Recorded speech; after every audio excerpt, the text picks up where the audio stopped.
আজি আমাৰ মুখ্যমন্ত্ৰীৰ নিযুত মইনা আঁচনিখন চৰকাৰীভাৱে আমি আজি কেবিনেটত আনুষ্ঠানিক স্বীকৃতি দিওঁ বা আঁচনিখন ৰূপায়ণৰ বাবে আমি সিদ্ধান্ত গ্ৰহণ কৰোঁ। মই অলপ আঁচনিখনৰ বিষয়ে আপোনালোকক বুজাই দিব খুজিছোঁ। দশমমান শ্ৰেণীৰ পৰা উত্তীৰ্ণ হৈ যিসকল ছোৱালী বা ছাত্ৰীয়ে একাদশ মান শ্ৰেণীত নামভৰ্তি কৰিব, তেওঁলোকে গৰম বন্ধৰ 2টা মাহ বাদ দি প্ৰত্যেক মাহত তেওঁলোকৰ উচ্চতৰ মাধ্যমিক শিক্ষা শেষ নোহোৱা পৰ্যন্ত প্ৰত্যেক মাহত 1000কৈ টকা চৰকাৰৰ পৰা লাভ কৰিব। অৰ্থাৎ হায়াৰ ছেকেণ্ডেৰী ফাৰ্ষ্ট ইয়াৰত এইবাৰ যিসকল ছোৱালীয়ে নামভৰ্তি কৰিছে, তেওঁলোকে হায়াৰ ছেকেণ্ডেৰী পৰীক্ষা বা পাঠ্যক্ৰম সম্পূৰ্ণ কমপ্লিট নকৰালৈ 1000 টকা চৰকাৰৰ পৰা প্ৰতি মাহত তেওঁলোকে পাব আৰু এই পুঁজিটো প্ৰত্যেক মাহৰ 11 তাৰিখে তেওঁলোকৰ বেংক একাউণ্টত চৰকাৰে পঠিয়াই দিব। যিসকলে 3 বছৰীয়া, এতিয়া 4 বছৰীয়াও হৈছে, যিসকলে 3 বছৰীয়া বা 4 বছৰীয়া ডিগ্ৰী পাঠ্যক্ৰম, আগতে গ্ৰেজুৱেশ্যনটো 3 ইয়াৰ গ্ৰেজুৱেশ্যন আছিল, আজিকালি গ্ৰেজুৱেশ্যনটো 4 ইয়াৰো বিভিন্ন ইউনিভাৰ্চিটিয়ে কৰিছে। যিসকলে 4 বছৰ বা 3 বছৰ গ্ৰেজুৱেশ্যন পাঠ্যক্ৰমত পঢ়িব হায়াৰ ছেকেণ্ডেৰী পাছ কৰি, প্ৰত্যেকগৰাকী ছোৱালীয়ে প্ৰথম বৰ্ষত নাম গ্ৰহণ কৰাৰ লগে লগে প্ৰত্যেক মাহত 12,1250 টকা চৰকাৰৰ পৰা লাভ কৰিব।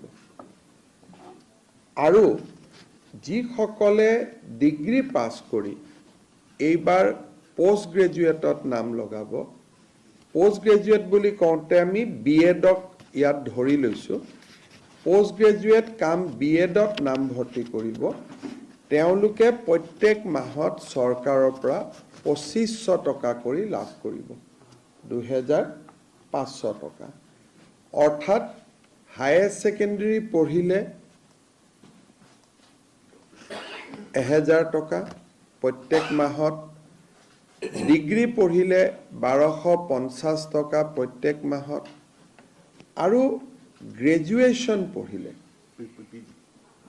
গ্ৰেজুৱেশ্যন পাছ কৰি স্নাতকোত্তৰ পোষ্ট গ্ৰেজুৱেশ্যন পঢ়িলে মাহত 2500 টকা লাভ কৰিব। ইয়াত কেইটামান চৰ্ত আছে। প্ৰথম চৰ্তটো হ'ল যে যিখিনি ছোৱালীক আমি হায়াৰ ছেকেণ্ডেৰী পৰীক্ষাত ভাল ৰিজাল্ট কৰাৰ কাৰণে আমি স্কুটি দিওঁ, তেওঁলোকক আমি নিযুত মইনা আঁচনিত অন্তৰ্ভুক্ত কৰা নাই। কাৰণ স্কুটি এখনৰ দাম প্ৰায় 70,000 টকা হয়গৈ, আৰু নিযুত মইনা আঁচনিত তেওঁলোকে আমাৰ বাকী ছোৱালীখিনিয়ে যদি 12,000 আমি যদি 12,500 কৰি 3 বছৰতো দিওঁ 36,000 হয়। কিন্তু ছোৱালীয়ে যদি কয় যে নহয় মোক স্কুটি নালাগে, মই নিযুত মইনাহে ল'ম, তেতিয়াহ'লে নিযুত মইনাও তেওঁ ল'ব পাৰিব। অৰ্থাৎ ছোৱালীজনীৰ ওপৰত ডিপেণ্ড কৰিব যে মই স্কুটিখন ল'ম নে মই নিযুত মইনা আঁচনিটো ল'ম। 2টা আঁচনি আমি একেলগে নিদিওঁ। তাৰ পিছত আনটো বিষয় হ'ল যে এই আঁচনিখনৰ পৰা মন্ত্ৰী আৰু বিধায়কৰ ছোৱালীসকল এই আঁচনিৰ হিতাধিকাৰী হ'ব নোৱাৰিব। অৰ্থাৎ 126 জন যি বিধানসভাত বিধায়ক আছে, তেওঁলোকৰ ল'ৰাটো নহয়, ছোৱালী যদি বা সাংসদ যদি তেওঁলোকৰ ছোৱালী যদি আমাৰ কলেজ ইউনিভাৰ্চিটিত পঢ়িছে, তেতিয়াহ'লে তেওঁলোকো এই আঁচনিৰ হিতাধিকাৰী হিচাপে স্বীকৃতি নহ'ব। আৰু যোনে প্ৰাইভেট স্কুল কলেজত ফিজ দি পঢ়ে, মই প্ৰাইভেট কলেজত নাম লগাইছোঁ, মই মাহত 10,000 টকা কলেজখনক ফিজে দিওঁ, ৰয়েল গ্লোবেলত পঢ়িছোঁ, কাজিৰঙা ইউনিভাৰ্চিটিত পঢ়িছোঁ। প্ৰাইভেট ইউনিভাৰ্চিটি আৰু প্ৰাইভেট কলেজখিনিৰ ছাত্ৰ ছাত্ৰীয়ে বা ছাত্ৰীয়ে এই আঁচনিখনৰ হিতাধিকাৰী বুলি বিবেচিত নহ'ব। কিন্তু ভেঞ্চাৰ কলেজত যদি কোনোবাই পঢ়ে বা ভেঞ্চাৰ হায়াৰ ছেকেণ্ডেৰী স্কুলত পঢ়ে, ভেঞ্চাৰ জুনিয়ৰ কলেজত পঢ়ে, তেওঁলোক এই আঁচনিখনৰ হিতাধিকাৰী হ'ব। এই আঁচনিখনৰ হিতাধিকাৰী হ'বৰ বাবে আমি একোখনকৈ প্ৰপত্ৰ পূৰণ কৰিব লাগিব। জুলাই মাহত যিহেতু এডমিশ্যনৰ প্ৰচেছ চলি আছে, সম্পূৰ্ণ পোষ্ট গ্ৰেজুৱেশ্যন কমপ্লিট কৰিবৰ কাৰণে, এডমিশ্যন কমপ্লিট কৰিবৰ কাৰণে আগষ্ট মাহ পৰ্যন্ত যাবগৈ। কিন্তু আমি জুলাই মাহৰ পৰা এই এডমিশ্যনৰ প্ৰপত্ৰসমূহ আমি বিতৰণ কৰিম। একোখন এৱাৰনেছ মিটিং হ'ব আৰু কলেজ আৰু ইউনিভাৰ্চিটিত এৱাৰনেছ মিটিং কৰি, বিশেষকৈ নৱাগত আদৰণি সভা আদিত, যিহেতু এইটো ফৰ নিউ এডমিশ্যন হ'ব, গতিকে তেওঁলোকক যাতে আমি এৱাৰনেছ ক্ৰিয়েট কৰিব পাৰোঁ, তাৰ কাৰণে একোখন এৱাৰনেছ মিটিং হ'ব। এই গোটেই আঁচনিটো বাল্য বিবাহৰ বিৰুদ্ধে প্ৰস্তুত কৰা এখন আঁচনি। গতিকে বিবাহিতা ছাত্ৰী এই আঁচনিৰ বাবে হিতাধিকাৰী নহ'ব। কিন্তু পোষ্ট গ্ৰেজুৱেট পৰ্যায়ত বিবাহিতা ছোৱালীয়েও এই আঁচনিৰ সুবিধা ল'ব পাৰিব। কিন্তু হায়াৰ ছেকেণ্ডাৰী আৰু ডিগ্ৰী পৰ্যায়ত, যিহেতু আমাৰ গোটেই কথাটোৱে হ'ল যে ছোৱালীক যাতে দেউতাক মাকে সোনকালে বিয়া পাতি নিদিয়ে, গতিকে যিসকলে বিয়া কৰাব তেওঁলোকে বা বিবাহিতা ছাত্ৰী হ'ব, তেওঁলোকে এই আঁচনিখনৰ সুযোগ নাপাব। আৰু যদি আপ টু ডিগ্ৰী পঢ়ি থাকোঁতে মাজতেও বিয়া হৈ যায়, তেতিয়াহ'লে ৰিনিউৱেলত তেওঁলোকে এই আঁচনিৰ সুবিধাৰ পৰা বঞ্চিত হ'ব। যেতিয়া প্ৰত্যেক বছৰে এবাৰ ৰিনিউৱেল হ'ব, আৰু কোনোবা ছোৱালী যদি শিক্ষা আধাতে সামৰি ড্ৰপ আউট হৈ যায়, তেতিয়াহ'লেও এই আঁচনিখনৰ সুবিধা নাপাব। শেষত কোনোবা যদি ছোৱালী ৰেগিং, ইনডিচিপ্লিন, ইৰেগুলাৰ এটেণ্ডেন্ট, এনেকুৱা যদি কলেজৰ অধ্যক্ষই ভাবে যে এই ছোৱালীজনী কলেজত নিয়মীয়াকৈ নাহে, ড্ৰপ আউট হয়, পৰীক্ষাত তেওঁলোকে হায়াৰ ছেকেণ্ডেৰী ফাৰ্ষ্ট ইয়াৰৰ পৰা ছেকেণ্ড ইয়াৰ প্ৰমোশ্যন নাপালে, বা ডিগ্ৰী ফাৰ্ষ্ট ইয়াৰৰ পৰা ডিগ্ৰী ছেকেণ্ড ইয়াৰ প্ৰমোশ্যন নাপালে, এইবাৰ যিসকল ছোৱালীয়ে প্ৰপত্ৰ পূৰণ কৰি নিযুত মইনা আঁচনি পাব, দ্বিতীয় বৰ্ষত আৰু তেওঁলোকে প্ৰপত্ৰ পূৰণ কৰিব নালাগে। তেওঁলোকৰ খালি কোনখিনি, কোনোবা বিয়া হৈ গ'ল নেকি, কলেজত অহা নাই নেকি, সেইখিনি আমি কলেজৰ প্ৰিন্সিপালৰ পৰাই ৰিপৰ্ট লৈ ল'ম আৰু তাৰ ভিত্তিত আমি কাম কৰিম। তেওঁলোকে এবাৰ ফৰ্ম ফিল আপ কৰাৰ পিছত দ্বিতীয়বাৰ ফৰ্ম ফিল আপ কৰিব নালাগে। এই ফৰ্মখনত দেউতাক মাকৰো এটা চহী লাগিব। গতিকে কোনোবা দেউতাক মাকে যদি ভাবে যে মোৰ আৰ্থিক অৱস্থা ভাল আৰু ছোৱালীজনীক এই আঁচনিটো লৈ পেলাই মই চৰকাৰখনক আৰ্থিক বোজা দিব খোজা নাই, কোনোবা ছোৱালী যদি নিজে আঁতৰি আহিব খোজে বা দেউতাক মাকে যদি আঁতৰাই দিব খোজে, তেতিয়া তেওঁলোকে স্ব ইচ্ছাই পাৰিব। আদাৰৱাইজ ইয়াত কোনো ইনকাম স্লেব নাই, BPL APL বুলি কথা নাই। কলেজ বা মহাবিদ্যালয় বা বিশ্ববিদ্যালয়ত যোনেই পঢ়ে তেওঁলোকেই এই আঁচনিখনৰ সুফল পাব। এই আঁচনিখনৰ প্ৰপত্ৰ মই আগতে কোৱাৰ দৰে জুলাইৰ 1 তাৰিখৰ পৰা আমি কলেজবিলাকত বিতৰণ আৰম্ভ কৰিম। বিশ্ববিদ্যালয়ত বিতৰণ ছেপ্টেম্বৰত হ'ব, কাৰণ তেওঁলোকৰ এডমিশ্যন আগষ্টলৈকে চলি থাকিব। আৰু প্ৰথম ইনষ্টলমেণ্টটো আমি 11 অক্টোবৰত দিম, আৰু তাৰ পৰা তেওঁলোকে নিয়মীয়াকৈ পাই থাকিব। জুন আৰু জুলাই মাহত তেওঁলোকে এই আঁচনিটো নাপাব, কাৰণ জুন আৰু জুলাইত মেক্সিমাম এডুকেশ্যনেল ইনষ্টিটিউট বন্ধ থাকে আৰু আমি আঁচনিখন 10 মাহৰ বাবে আমি দিম এটা বছৰত সেইকাৰণে প্ৰত্যেক বছৰত জুন আৰু জুলাই মাহত এইটো ডিবিটি নহয় আন মাহকেইটাত এই আঁচনিটোৰ ডিবিটি হৈ থাকিব এই আঁচনিখনৰ কাৰণে এই বছৰ চৰকাৰে 300 কোটি টকা খৰচ কৰিব আৰু যেতিয়া 4 বছৰ ডিগ্ৰী কোৰ্ছলৈকে কাৰণ এই বছৰ প্ৰথম বৰ্ষৰ ষ্টুডেণ্টখিনিয়ে পাব লাহে লাহে দ্বিতীয় তৃতীয় চতুৰ্থ ইয়াৰলৈকে পাব টোটেল 10 লাখ ছোৱালীক এই আঁচনিখন আমি সুবিধা দিম তাৰমানে এই আঁচনিখন আমি হিচাপ কৰি চাইছো 5 বছৰ এই আঁচনিখন চলিব আৰু শেষৰ বছৰলৈকে যেতিয়া আমি হিচাপ কৰিম শেষ বছৰটোত এই আঁচনিৰ পৰিমাণ বা আউটগো 1500 কোটি টকা হ'ব এই বছৰ 300 কোটি হ'ব অহা বছৰ 600 কোটি হ'ব তাৰ পিছৰ বছৰ অকল ডিগ্ৰীত থাৰ্ড ইয়াৰ থাকে হায়াৰ সেকেন্ডাৰী নাথাকে পোষ্ট গ্ৰেজুৱেটত থাৰ্ড ইয়াৰ নাথাকে গতিকে থাৰ্ড ইয়াৰত 300 নাবাঢ়ে 300 600 প্ৰথম 2 বছৰত বাঢ়িব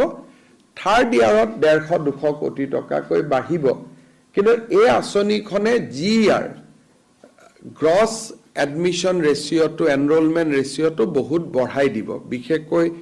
কলেজত অহা যোৱাৰ পইচাৰ অসুবিধা হোৱাৰ কাৰণে বহুত দুখীয়া মানুহে নিজৰ ল'ৰা ছোৱালীক কলেজত বিশেষকৈ ছোৱালীক কলেজত নপঠায় গতিকে আজি এই আঁচনিখনে এই বছৰটোত আমি এটা ইন্টাৰনেল যেটো হিচাপ কৰিছিলো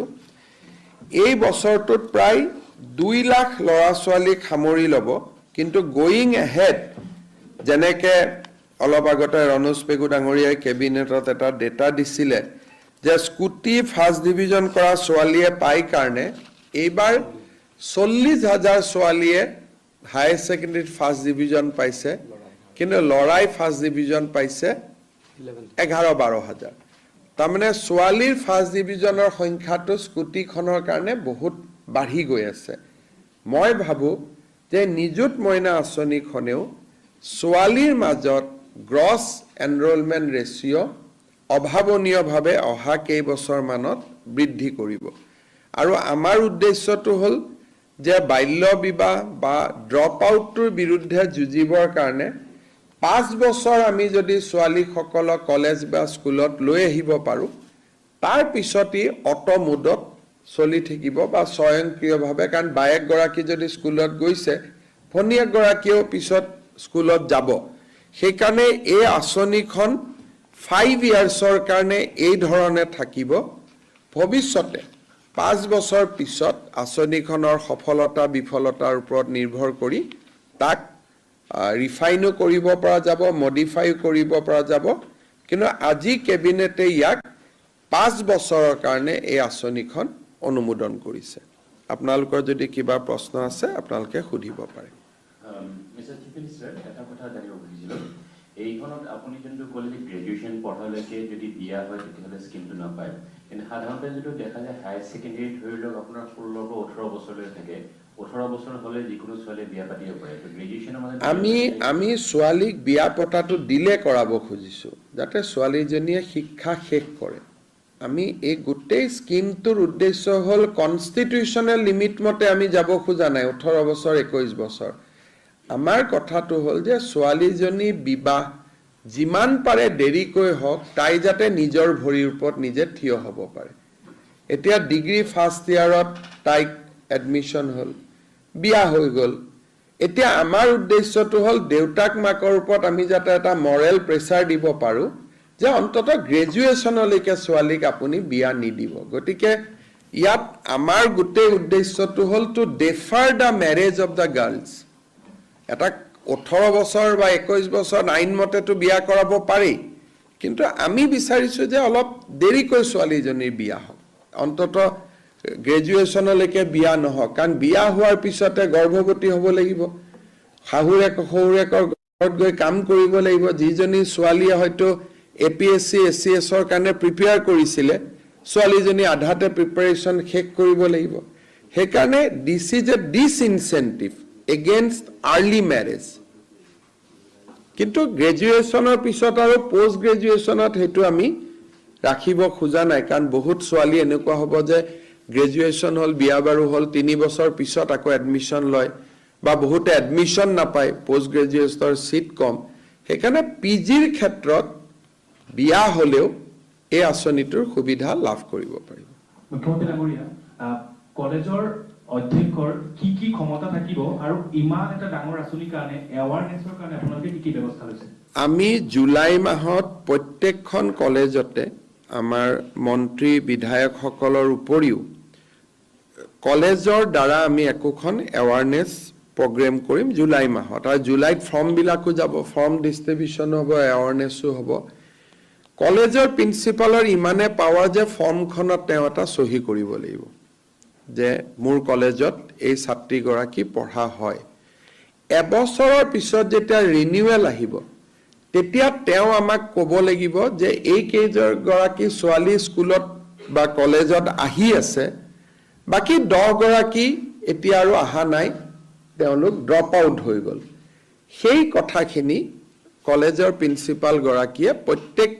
বছৰত আমাক জনাব লাগিব। কিন্তু কাটা বা নিদিয়াৰ তেওঁলোকৰ পাৱাৰ নাই যে মই তোক দিম, মই তোক নিদিম।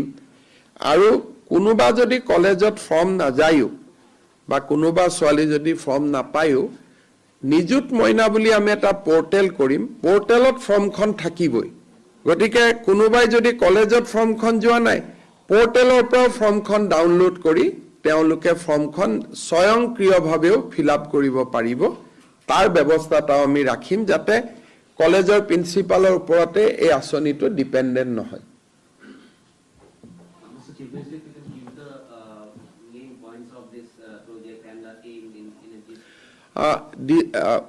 Assam government has announced today a unique scheme to fight against early marriage of girl students and also to inspire them to continue with their education up to the postgraduate level. Under this scheme, a girl student who join in higher secondary first and second year, that means 11 and 12, they will get a monthly stipend of rupees 1,000 from the government. The girl student who will get themselves admitted in degree courses, graduation courses, they will get 1,250 rupees per month from the government. Those who are pursuing post-graduation, they will get rupees 2,500 from the state government every month. Through this scheme, we want to prevent child marriage in Assam, and we want to take the responsibility of girls' education on the shoulder of the government. Basically, this amount, when a student will receive every month, and we have fixed the date on 11, every month on 11, this money will be transferred. The burden on the guardian or parents will be reduced to a large extent, and they will be able to send their daughters, in spite of economic hardship, to the college and university. So this is a unique scheme conceived by the state government. We used to give scooty to the girl student who secured first division. We have seen increasing trend of getting first division for the girl student. I think this scheme will also will increase gross enrollment ratio among the girls in higher education. So that is our aim. Today Cabinet has approved this scheme, and we have calculated that every year this scheme will require a outflow of somewhere around rupees 300 to 350 crore. But going ahead, because every year one classes will be added. Today we are starting with class 11. Next year, 11 students will go to 12 and new batch of 11 will come in. So the total outlay will be in due course of time around 1,500 crores per annum. যি account তেওঁলোকে দিয়ে আমাৰ পৰ্টেলৰ পৰা ওলাই যাব যেনেকৈ অৰুণোদয়ত বিভিন্ন বেংক আছে কাৰোবাৰ ষ্টেট বেংক আছে কাৰোবাৰ UBI আছে যি তেওঁলোকে যিটো একাউণ্টে ফৰ্মখনত লিখি দিয়ে সেইটো একাউণ্টে আমি মানি ল'ম গতিকে আমি কোনো বেংক সিলেক্ট নকৰোঁ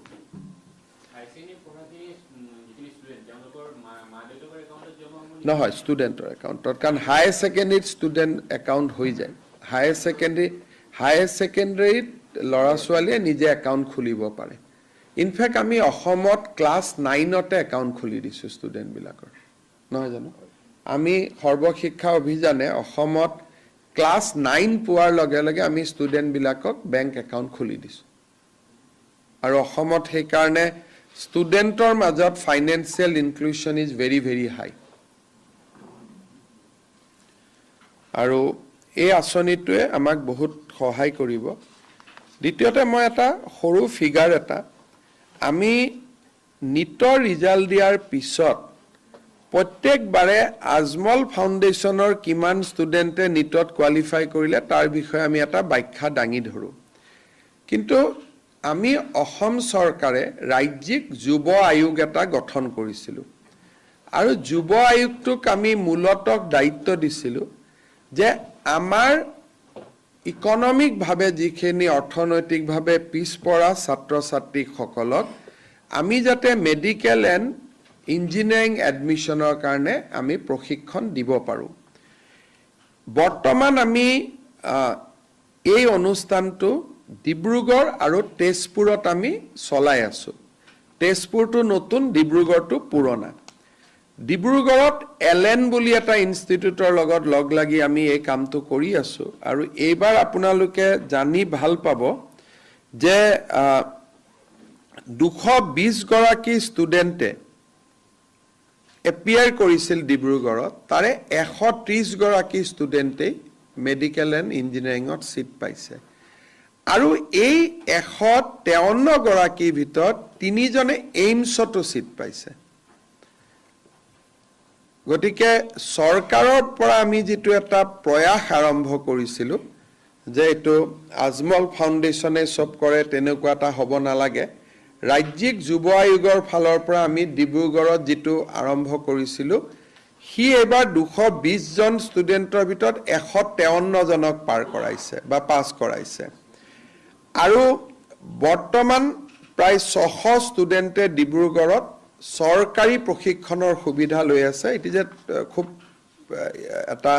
প্ৰফেশনালি কৰা হয় তেজপুৰত CSRL বুলি এটাৰ লগত আমি লগ লাগি কৰি আছো আৰু এই বছৰতে নলবাৰী শিলচৰ আৰু যোৰহাটতো ৰাজ্যিক যুৱ আয়োগে এনেকুৱা প্ৰশিক্ষণ কেন্দ্ৰ মুকলি কৰিব 5টা প্ৰশিক্ষণ কেন্দ্ৰ ইয়াৰ ফলাফলসমূহ খুব ভাল আহিছে আৰু সবচে ডাঙৰ ৰিজাল্ট আহিছে যে অসমৰ কলেজখিনিত কৈও তেওঁলোকে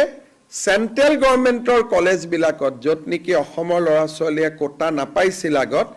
তাৰ কাৰণে যাতে বেছি সিলেকশন হয় সেইটো আমি প্ৰচেষ্টা কৰিছিলোঁ আৰু মই ভাবো যে প্ৰথম বছৰ খুব প্ৰশংসনীয় কাম কৰিছে আৰু মই যেহেতু আমাৰ বহুত চৰ্চা নহয় যুৱ আয়োগে কৰি থকা কামটোৰ বিষয়ে সেইকাৰণে আজি মই সুবিধা লৈ আপোনালোকক অৱগত কৰিলোঁ আমি এতিয়ালৈকে আমাৰ সেন্টাৰ ৰানিং হৈ আছে ডিব্ৰুগড়ত 2 ইয়াৰ্স ওল্ড সেইকাৰণে এবাৰ পৰীক্ষা দিলে তেজপুৰত আমি ইতিমধ্যে আৰম্ভ কৰিছোঁ আৰু এই বছৰতে নলবাৰী শিলচৰ যোৰহাটত আমি আৰম্ভ কৰিম গ্ৰেজুৱেলি আমাৰ উদ্দেশ্য হ'ল যে প্ৰতিটো জিলাতে যাতে এনেকুৱা এখন ট্ৰেইনিং ইনষ্টিটিউট হ'ব পাৰে আৰু নেক্সট আমাৰ এই 5খন জিলা হোৱাৰ পিছত নেক্সট আমাৰ টাৰ্গেট আছে যে বজালি জিলা আৰু বঙাইগাঁও জিলাত দুটা খোলাৰ কাৰণে কিন্তু প্ৰথমতে এইখিনি আমি খুলি ল'ব খুজিছো তাৰ পিছত আমি এনেকে নগাঁও দুদিন পিছত মৰিগাঁও এনেকে আহি থাকিম কিন্তু যিবিলাক নেশ্যনেলি ৰেপুটেড ইনষ্টিটিউট আছে আমি টেন্ডাৰ কৰি কৰো সব একেলগে আহিব নোখোজে আমি লাহে লাহে ইয়াক আগবঢ়াই আছো নগাঁওটো কিমান দিনৰ ভিতৰত হ'ব লাহে লাহে কৰি আছো কিন্তু বৰ্তমান মৰিগাঁও আৰু নগাঁও ল'ৰা ছোৱালীক আমি তেজপুৰ চেণ্টাৰত টেক কৰি ৰাখিছো তেওঁলোকৰ থকা খোৱা গোটেই সুবিধা অসম চৰকাৰৰ ফালৰ পৰা যথেষ্ট কৰি দিয়া হয় কোৰ্স ফিও লোৱা নহয় গতিকে লাহে লাহে থকাৰ কাৰণে আমি হোষ্টেলবিলাক ঠিক কৰি দিছো আৰু এক্সপান্ড কৰিব লাগিব আমাৰ এই প্ৰচেষ্টাটো কিন্তু জাস্ট আমি এটা যোৱা বছৰ আৰম্ভণি কৰিছিলো কিন্তু যথেষ্ট সফলতাৰ মুখ দেখিছে লাহে লাহে ই এক্সপান্ড আমি কৰি গৈ থাকিম যাতে দুখীয়া আৰু মধ্যবিত্ত ল'ৰা ছোৱালীয়ে আজিকালি টিউচন হোৱাৰ কাৰণে মেডিকেল ইঞ্জিনিয়াৰিঙত দুখীয়া আৰু মধ্যবিত্তৰ ল'ৰা ছোৱালীয়ে নাপায় সেইকাৰণে দুখীয়া আৰু মধ্যবিত্তৰ ল'ৰা ছোৱালীয়ে গুৱাহাটীৰ এলএন চেণ্টাৰত সোমাবৰ কাৰণে বহুত ফিজ দিব লাগে একেটা এলএন ডিব্ৰুগড়ত চৰকাৰী খৰচত একে শিক্ষক আমাৰ দুখীয়া ঘৰৰ ল'ৰা ছোৱালী বা মধ্যবিত্তৰ ল'ৰা ছোৱালীয়ে কৰিব পাৰিছে এইটো এটা আমাৰ গভৰ্ণমেণ্টৰ বাই নেক্সট ইয়াৰ ই আৰু বহুত এক্সপান্ড হ'ব এইটো তাতে তেওঁলোকে জানে লোকেলি কৰে এতিয়া ডিব্ৰুগড়ত আমাৰ 600 ল'ৰা ছোৱালীয়ে পঢ়ি আছে তেজপুৰত আমাৰ এতিয়ালৈকে 106 জন ষ্টুডেণ্টে পঢ়ি আছে গতিকে লাহে লাহে আমাৰ টাৰ্গেটটো হ'ল টোটেল এই বছৰত আমি 1000তকৈও বেছি যাতে আমি প্ৰত্যেকটো চেণ্টাৰত ল'ব পাৰো নলবাৰীত 1000 শিলচৰত 1000 যোৰহাটত 1000 কাৰণ এতিয়া আমাৰ মেডিকেল ইঞ্জিনিয়াৰিং সিট মিলি প্ৰায় 10000 মান সিট অসমত আৰু সেন্ট্ৰেল কোটা মিলি হৈ যায় সেইখিনি আমি ল'বৰ কাৰণে এটা চেষ্টা কৰিছিল আৰু কামটো বহুত আগবাঢ়ি গৈছে Mr. Chief Minister, do you think that this is a model that maybe states can follow? Because there is so much of criticism that you are also pointing out that it is getting beyond the of a middle class to. Assam government has done lot of things for the poor and middle classes. Nobody has also thought, but now you can see that the world-class coaching institution has been made available for the students of poor and middle class at the cost of the government. We have not published it too much initially because we did not know whether we will be able to get that kind of results. But this success story will definitely inspire us to expand it to every district headquarter. I think there are certain inevitable market force now operates. But against the market force, government can contribute for the welfare of the poor and middle class. That is we are trying in Assam. অসমত দুখীয়া আৰু মধ্যবিত্ত ল'ৰা ছোৱালীৰ কাৰণে আমি এনেকুৱা কাম বহুত কৰি আছো যেনেকে এবাৰ আমাৰ খেল মহাৰণ হৈ গ'ল যিমান ভাল ল'ৰা আমি পালো নেক্সট উইকত মোৰ মিটিং আছে যে তেওঁলোকৰ ট্ৰেইনিং প্ৰগ্ৰাম এতিয়া আমি কেনেকে কৰিব পাৰো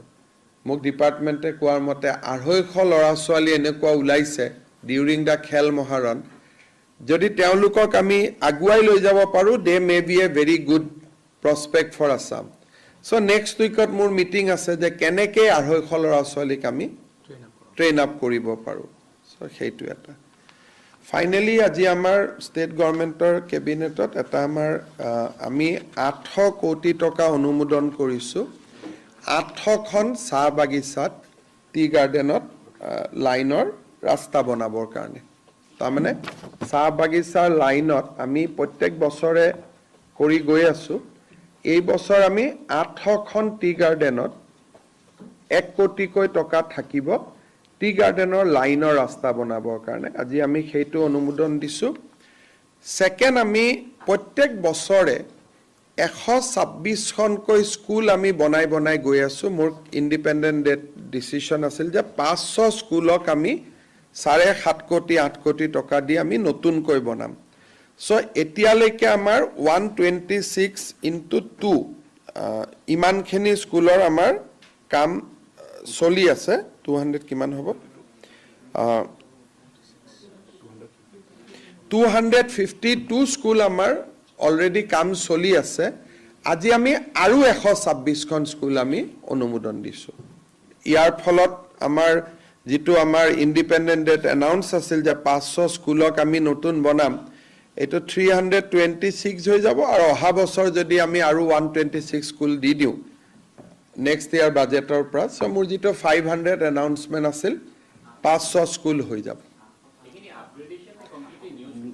বিল্ডিং টু ভাঙি আমি নতুন কৰি আছো it will be as the drawings are very like English school, বহুত ধুনীয়া স্কুল. কালি মই ৰাজধৰ বৰাত চাই আহিছিলোঁ, আপোনালোকে কেতিয়াবা চাব পাৰিব. ৰাজধৰ বৰা, আৰ্য বিদ্যাপীঠ স্কুল, আমাৰ জালুকবাৰী উচ্চতৰ মাধ্যমিক বিদ্যালয়, cotton collegiate, Kamrup academy, Sonaram. এবাৰ মই গৈছিলোঁ, আপোনালোকৰ মনত আছে. লাহে লাহে তাত কামবিলাক এতিয়া আগবাঢ়িছে. চ' টোটেল আমাৰ উদ্দেশ্যটো হ'ল যে 500 এইটো টাৰ্মত কৰা, আৰু অহা বছৰ অহা টাৰ্মত যদি 1000 কৰিব পাৰোঁ, আমাৰ টোটেল 4000 স্কুলে আছে. স্কুলখিনি ধুনীয়া হৈ যায়. কষ্ট বেছি লাগে আৰু, কাৰণ এখনত 7.5 কোটি 8 কোটিকৈ লাগে. চৰকাৰী স্কুলত ইমান টকা আগত কেতিয়াও কোনেও দিয়া নাছিল. কোনোবা গভৰ্ণমেণ্ট আহে 50 লাখ 20 লাখ 10 লাখ 8 কোটি টকাকৈ অনুমোদন এখন হাইস্কুলত ইন গভৰ্ণমেণ্ট ছেক্টৰ, আৰু এইবিলাক গোটেই অসমীয়া মাধ্যমৰ বিদ্যালয়ত আমি দি আছোঁ, যাতে অসমীয়া মাধ্যমৰ স্কুলবিলাক এট্ৰেক্টিভ হ'ব পাৰে. আজি এইখিনি আমি মেইনলি বিশেষকৈ নিযুত মইনা আঁচনিটোৰ কাৰণে মই বোলো আপোনালোকক বুজাই দিম. ধন্যবাদ.